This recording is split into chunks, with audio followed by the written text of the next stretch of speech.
Merci. Philippe Naillet pour le groupe socialiste. Appuyez sur le bouton encore. Oui. Attendez, c'est M. Moreau qui n'avait pas fermé le sien, allez-y. Mais il ne suit pas, M. Moreau. Mais aujourd'hui, il a fait 4 minutes, c'est bien. Ça marche, là? Oui, très bien. Voilà. Allez-y. Merci, Monsieur le Président, Monsieur le Ministre, Monsieur le rapporteur, Mesdames, Messieurs, chers collègues. Le système actuel de couverture des risques climatiques a atteint ses limites.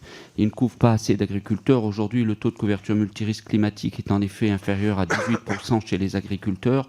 Il est inférieur à 1% pour l'assurance prairie, d'environ 3% pour les arboriculteurs et de moins de 33% pour la viticulture et les grandes cultures. Il manque de clarté et de cohérence.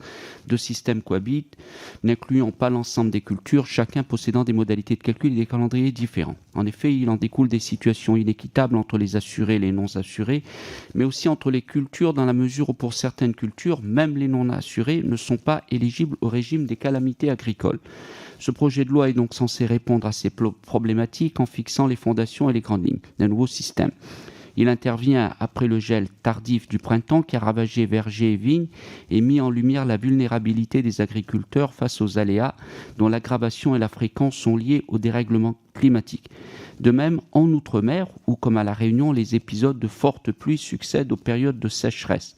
Se basant sur des travaux du rapporteur et du Varenne agricole de l'eau et du changement climatique, le système proposé suit une architecture à 3 étages. Ça a été dit, au premier, les agriculteurs assumeront les pertes les plus modestes, les aléas courants allant jusqu'à 20% des pertes. Au-delà, les pertes liées à les aléas significatifs, entre 20 et 50%, selon certaines sources, seront prises en charge par les assurances privées subventionnées. Enfin, les fonds publics prendraient le relais pour indemniser les aléas, gel, inondations dits exceptionnels. Les seuils précis seront déterminés par décret. Quant aux subsides des pouvoirs publics, État et Union européenne, le gouvernement annonce leur doublement, passant de 300 millions à 600 millions d'euros. Le côté universel du nouveau système de couverture concernera donc uniquement les aléas climatiques exceptionnels par le Fonds national de gestion des risques en agriculture. Il s'agit d'une extension du régime de calamité climatique, mais le montant de l'indemnisation sera modulé en fonction de plusieurs critères qui seront précisés par voie réglementaire. Pour encourager les agriculteurs à s'assurer, les non-assurés ne percevront pas l'intégralité des fonds publics alloués aux sinistrés en cas d'aléas exceptionnels. Ils ne bénéficieront au mieux que de la moitié des indemnisations touchées par les assurés. L'État augmentera également les subventions qu'il octroie sur les primes d'assurance. Or, pour certaines activités agricoles, il n'existe pas d'offre assurantielle. Par ailleurs, malgré une hausse annoncée de subventions publiques, de nombreux agriculteurs continueront à refuser les contrats d'assurance en raison de leur coût, donc du montant des primes. Cette réforme va dans le bon sens, mais il convient de constater qu'elle ne permettra pas d'atteindre l'objectif annoncé de couverture universelle et ne fait pas l'unanimité chez les syndicats agricoles. Face au contexte climatique, nous devons d'ores et déjà envisager une extension de la solidarité nationale au-delà des seuls risques dits exceptionnels.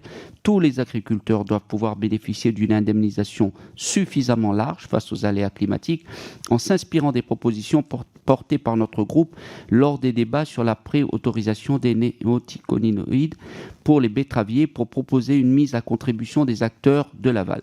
Par ailleurs, nous pouvons regretter le fait que ce texte intervienne en fin de législature avec un calendrier de mise en œuvre s'étalant jusqu'en 2023. La mise en œuvre effective de la réforme dépendra ainsi en grande partie du contenu des textes réglementaires d'application et donc in fine de la volonté politique de la future majorité. C'est le cas pour le volet Outre-mer dont le délai des ordonnances est de 2 ans alors même que l'urgence de réforme est au moins aussi importante que pour l'Hexagone. Ce calendrier est très décevant. Je salue néanmoins la différenciation dont vont faire l'objet les agriculteurs réunionnais et plus largement ultramarins en n'étant pas concernés par la plupart de ces mesures, à l'exception de celle de l'article 10 sur les risques tempêtes et incendies. Je salue également l'abrogation de bon sens du Fonds de garantie des calamités agricoles ultramarins qui est totalement inopérant. Pour revenir sur les ordonnances, je serai particulièrement vigilant tout au long de leur processus. Pour ces raisons, à ce stade de l'examen, le groupe des députés socialistes apparentés s'abstiendra. Merci. Aujourd'hui, qu'est-ce qui se passe? Vous avez donc 18%, vous l'avez dit, monsieur le député, 18% de la surface agricole utile qui est assurée. Et encore une fois, j'insiste dessus, quand les autres ne sont pas assurés, ce n'est pas par irresponsabilité de l'agriculteur, c'est juste par la démonstration que le système ne marche pas suffisamment. Mais cette volatilité, ce 18%, il cache une différence énorme entre les cultures, puisque vous pouvez être plutôt à 30% dans la vitie et dans la grande culture, vous tombez à 6% dans l'arboriculture et à 1% dans la prairie. Donc déjà, vous avez des différences énormes.